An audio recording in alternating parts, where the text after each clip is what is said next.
You know, at first it was pretty exciting, but I'm getting pretty sick and tired of people asking me if I played the girl in Precious. But you know, I wish I was a star in movies. They film a lot of blockbuster films in Toronto, Ontario, where I live. And every time I walk by, I honestly try to look awesome in hopes that the casting director is like, oh my god, that guy needs to be in this movie. And you're probably thinking, well, what sort of talents does this guy have? Well, one, I can make my mouth really small.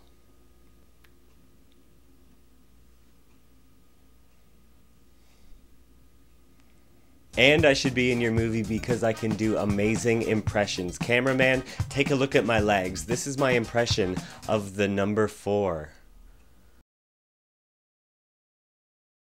Bet you thought I was wearing pants. And you know, I can't stand teenagers in movie theaters. Like when there's a group of teens at the back of the theater who know a group of teens sitting at the front of the theater. And when it gets quiet, some idiot from the back will yell, "Hi, Paul," and Paul will yell back, "Hey, flaga-da-da-da," and the whole theater cracks up like a bunch of bumbling twats like, those guys are a hoot. They're not any sort of type of hoot at all. So shut your proof that you're no smarter than a gastropod and shut the f*** up, teenager Paul, and shut the f*** up, flaga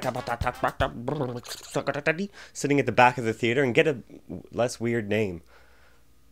Now, 2 things stupid people always say about movies. 1, the book was way better than the movie. And 2, they showed all the good parts in the trailer. No, the book was not better than the movie. They're 2 completely different things that can't be compared. That's like saying the movie was better than the Disneyland ride. You bulldog hound-faced trolley mog? Google it.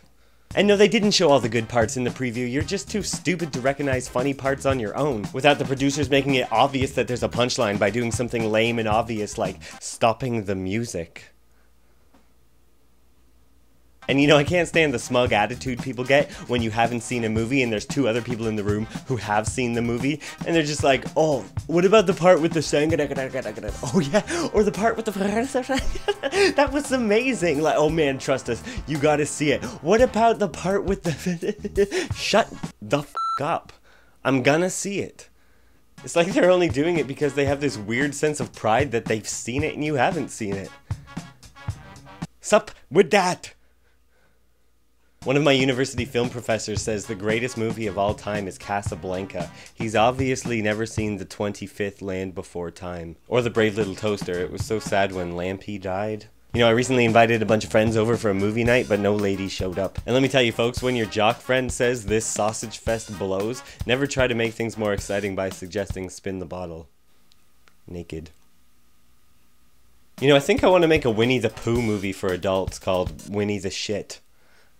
You know, I studied film at the University of Guelph, but I never went to class. And on the day of the final exam, I remembered someone once said, if you are in doubt, the answer is always C. But I thought of a better approach. I learned that when in doubt, the answer is always, give me an A. I know where you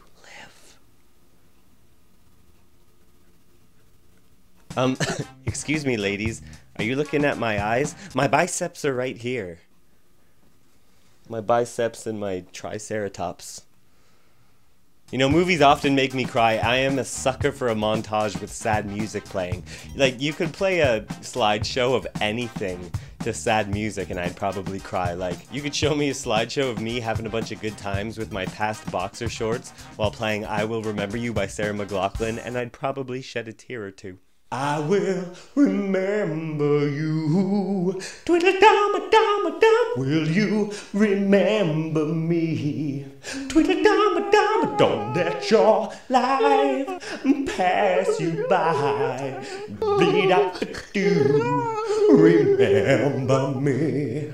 That's honestly how I cry, and there's nothing unmanly about crying, folks. I'm so manly that I don't even shave. I just headbutt other dudes until my beard falls off. You know, the last time I went to the movie theater, some 7-foot jackass in a giant cowboy hat sat right in front of me when there were so many seats. Cowboy hats. The perfect gift for the cowboy or bar skank in your family.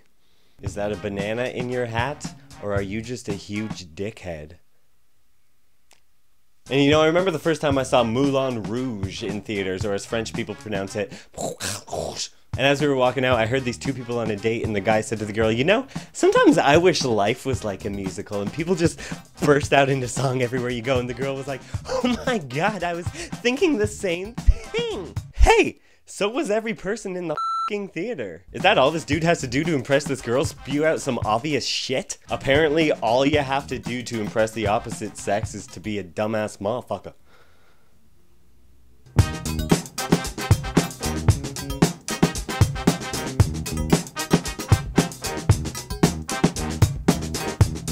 You know, I have a huge problem with the movie Avatar. Everyone always says, it's basically just Fern Gully. But I bet if you bought your kid Fern Gully and said, this is exactly like Avatar, they'd be like, what the f*** is this shit, Mom? What are you thinking?